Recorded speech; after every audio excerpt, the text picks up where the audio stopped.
Assalomu alaykum futbol muxlislari. Bugun sizlar bilan futbol olamidagi eng so'nggi yangiliklar bilan tanishib chiqamiz. Agar kanalimizga obuna bo'lmagan bo'lsangiz, obuna bo'ling va ushbu videoga kanalimiz rivoji uchun like bosishni unutmang. O'zbekiston milliy terma jamoasi himoyachisi Abduqodir Husanov ayni paytda faoliyatidagi sezilarli o'sishni namoyish qilmoqda. Joriy mavsumda 22 yoshli futbolchi Josep Guardiola jamoasida zaxira o'yinchisidan boshlang'ich tarkib o'yinchisi maqomiga ko'tarildi va qisqa fursat ichida Manchester City himoya chizig'ida asosiy figuraga aylandi. Ayniqsa Manchester City yanvarda Angliya Premyer Ligasining eng zo'r markaziy himoyachilaridan hisoblangan Markixni transfer qilgandan keyin shaharliklar mudofaa salohiyati yangi bosqichga chiqdi.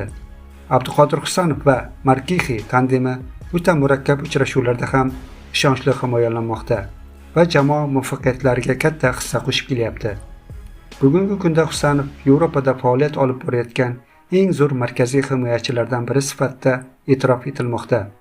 Futbol eksperti Vasant Balan Abduqodir Husanov va Real markaziy himoyachisi Raul Asensioni taqqosladi.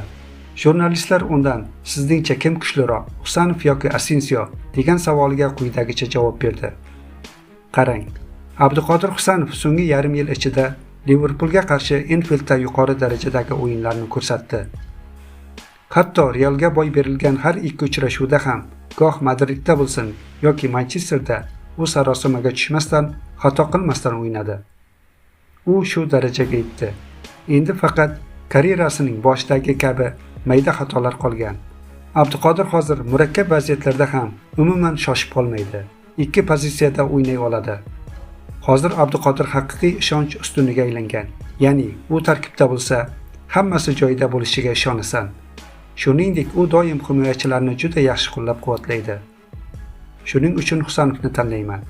Husanov Asensiodan kuchliroq, dedi Vasant Balan. Eslatib o'tamiz. Bu mavsum Abduqodir Husanov Manchester City tarkibida Angliya Ligasi kubogini qo'lga kiritdi. Ayni paytda shaharliklar Premyer Ligada peshqadamlik qilmoqda va chempionlik uchun asosiy da'vogarga aylandi. Shuningdek, Manchester Cityni Angliya Kubogida yarim final bosqichiga chiqqan va bosh sovrin uchun kurashni davom ettirmoqda.